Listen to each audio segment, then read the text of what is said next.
Hello అండి, welcome to మావి చిగురు స్టోరీస్. ఈరోజు కథ పొట్టి పిచ్చుక రొట్టె ముక్క.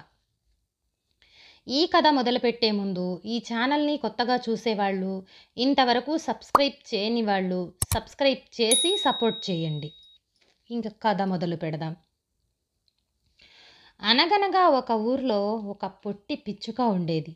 అదేం చేసింది? ఊరు ఊరు తిరిగి ఉలవగింజ, చేనల్లా తిరిగి శనగ్గింజ, పెరటల్లా తిరిగి పెసరగింజ, ఇలాంటివి ఎన్నో గింజలు పోగు చేసుకుని కొట్టి కొట్టి కొట్టి కొండంత రొట్టె చేసుకుంది. చింత చెట్టు మీద కూర్చొని ఆ పిచ్చుక రొట్టెను ఎగరేసుకుంటూ ఎగరేసుకుంటూ తింటూ ఉంటే చీమ తలకాయంత ముక్క చెట్టు తొర్రలో పడిపోయింది. అప్పుడు ఆ పిచ్చుక ఏం చేసింది? వడ్రంగి దగ్గరికి వెళ్ళి, వడ్రంగి వడ్రంగి, అతి కష్టపడి కొండంత రొట్టెను చేసుకుని తింటూ ఉంటే చీమ తలకాయంత ముక్క చెట్టు తొర్రలో పడిపోయిందోయ్, చెట్టు కొట్టి అది తీసి పెట్టాలోయ్ అంది. వడ్రంగి చీమ తలకాయంత ముక్కకై చెట్టును కొట్టాలా అని పకపకా నవ్వాడు. అప్పుడు ఆ పిచ్చుకకు కోపం వచ్చింది. తిన్నగా రాజుగారి దగ్గరికి వెళ్ళి, రాజుగారు రాజుగారు, అతి కష్టపడి కొండంత రొట్టె చేసుకుని తింటూ ఉంటే చీమ తలకాయంత ముక్క చెట్టు తొర్రలో పడిపోయింది, తీసి పెట్టమని వడ్రంగిని అడిగితే తీయనన్నాడు. వడ్రంగిని దండించు రాజా అంది. రాజు కూడా నవ్వి, ఇంత చిన్న పనికి వడ్రంగిని దండించాలా? దండించను పో అన్నాడు. అమ్మ, వీడి పని ఇలా ఉందా అని ఆ పిచ్చుక వెంటనే లేళ్ల దగ్గరికి వెళ్ళి జరిగిందంతా చెప్పి, చెట్టు కొట్టమంటే వడ్రంగి కొట్టనన్నాడు, వడ్రంగిని దండించమంటే రాజు దండించలేదు. రాజుకు ఉద్యానవనం అంటే ఎంతో ఇష్టం కదా, అది పాడు చేయండి లేళ్ళు అంది. ఏంటి, చీమ తలకాయంత రొట్టె ముక్కకి చక్కటి రాజపూల తోటను పాడు చేస్తామా? చాలు చాలు పో అన్నాయి. అమ్మా, వీటి అమ్మ కడుపు కాలా, ఈ వెధవలేళ్లకి ఇంత తెగులా అని ఆ పిచ్చుక ఏం చేసింది? బోయవాడి దగ్గరికి వెళ్ళింది.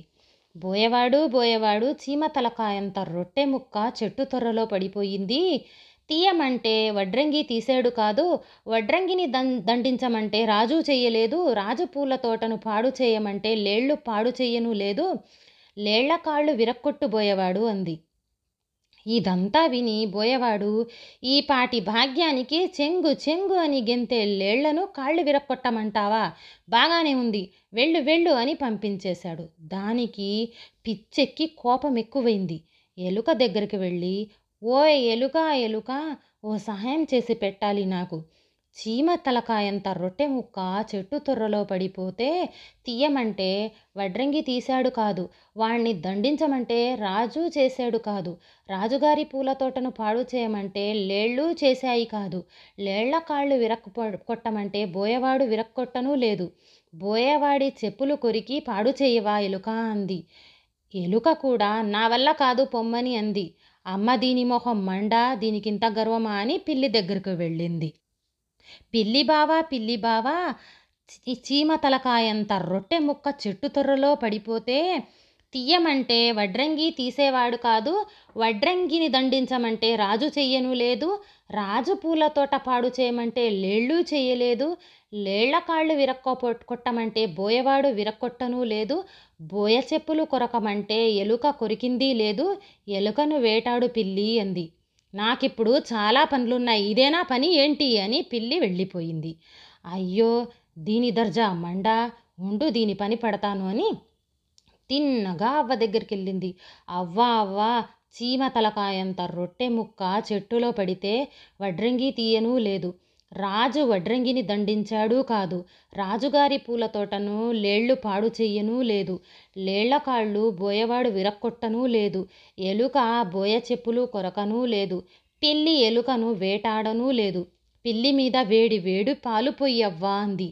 చీమ తలకాయంత రొట్టె ముక్క కోసం పిల్లి మీద పాలు పోస్తానా? చాల్లేవే అని అవ్వ కసిరి పొమ్మంది. ఏమి తూలిపోతున్నావే మా అమ్మ అని తిన్నగా తాత దగ్గరికి వెళ్ళి, తాత చీమ తలకాయంత రొట్టె ముక్క చెట్టు తొర్రలో పడిపోయింది. వడ్రంగి తీయనన్నాడు. రాజు వడ్రంగిని దండించాడు కాదు. లేళ్ళు రాజుగారి పూలతోటను పాడు చేశాయి కాదు. లేళ్ల కాళ్ళు బోయవాడు విరక్కొట్టనూ లేదు. బోయ చెప్పులు ఎరుక పీకనూ లేదు. అవ్వ పిల్లి మీద వేడిపాలు పొయ్యనూ లేదు. అవ్వను చితక్కొట్టు తాత అంది. అమ్మో, నేనలా చెయ్యను పో అన్నాడు తాత. ఓహో, నీకంత గర్వమా? సరే సరే అని ఆ పిచ్చుకి ఏం చేసింది? గబా గబా ఆవు దగ్గరికి వెళ్ళింది. ఆవు పిన్ని, చీమ తలకాయంత రొట్టె ముక్క చెట్టు తొర్రలో పడిపోతే వడ్రంగి తీశాడు కాదు. రాజుగారు వడ్రంగిని దండించనూ లేదు. రాజు పూల తోట లేళ్ళు పాడు చెయ్యనూ లేదు. లేళ్ల కాళ్ళు బోయవాడు విరక్కొట్టనూ లేదు. బోయ చెప్పులు ఎలుక కొరకనూ లేదు. ఎలుకను పిల్లి వేటాడనూ లేదు. పిల్లి మీద అవ్వ వేడిపాలు పొయ్యనూ లేదు. తాత అవ్వను చితక్కొట్టనూ లేదు. తాత పాలు తీయటానికి వచ్చినప్పుడు ఫెడేల్మని తన్నవా ఆవు అంది. అబ్బే, నేనలా చెయ్యనే సుమా అంది ఆవు. అప్పుడు పిచ్చుక విచారిస్తూ, పొద్దున్నే లేచి ఎవరి ముఖం చూశానో ఏంటో, ఎవ్వళ్ళన్నడిగినా ఎవ్వరూ సహాయం చేయనంటున్నారు, ఎలాగో అని ఏడుస్తా కూర్చుంది. ఇంతలో ఓ ఈగ ఆ దారమ్మటి వెళుతూ, ఏం పిచ్చుక ఏడుస్తున్నావు అంటే పిచ్చుక జరిగిందంతా చెప్పి ఉపకారం చేసి పెట్టమంది. అప్పుడు ఈగ ఏం చేసింది? వెంటనే వెళ్ళి ఆవు చెవిలో దూరి నానా అల్లరి చేసింది. ఆవు ఆ బాధ భరించలేక తాతను తన్నింది. తాతకి కోపం వచ్చి అవ్వను కొట్టాడు. అవ్వకు ఒళ్ళు మండి పిల్లి మీద వేడిపాలు పోసింది. పిల్లికి కోపం వచ్చి ఎలుకను వెంటాడింది. ఎలుక భరించలేక బోయవాడి చెప్పులు కొరికింది. బోయ కోపం తీర్చుకోవటానికి లేళ్ల కాళ్లను విరక్కొట్టాడు. లేళ్ల కోపం చేత రాజుగారి తోటను పాడు చేశాయి.